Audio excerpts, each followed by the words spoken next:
এই second world ওয়ারের সময় ইহুদি নিধন যজ্ঞ চলেছে, প্রায় 60 লাখ ইহুদি হত্যা, কনসেন্ট্রেশন ক্যাম্প, গ্যাস চেম্বার, কত রকমের মেরে ফেলবার পদ্ধতি তৈরি করা হয়েছিল।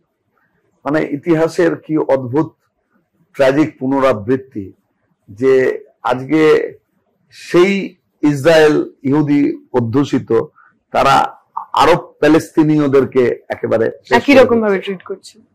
তো আসলে এর পেছনে যে তাদের আদর্শগত দিক, ধর্মকে ব্যবহার করেই করছে, কিন্তু বিকৃতভাবে জুডাইজমকে ব্যবহার করছে, জায়নিজম এবং জায়নিস্ট ইসরায়েল। তারা পশ্চিম এশিয়ার নিয়ন্ত্রণ চায়, ভূ রাজনীতিতে ও শেষ কথা বলবে, ও চেষ্টাও করেছে তা, কিন্তু ওর তেমন ক্ষমতা ছিল না যে গোটা পশ্চিম এশিয়াকে ও নিয়ন্ত্রণ করতে পারে।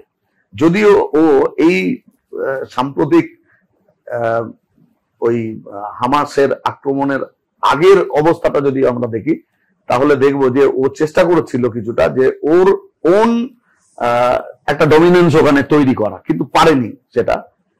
আমেরিকার সাহায্য ছাড়া ও এ কাজ করতে পারবে না।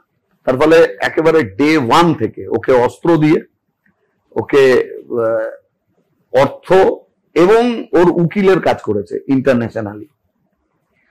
তাহলে আমেরিকান সাম্রাজ্য যা চাইছে এরাও তাই চাইছে।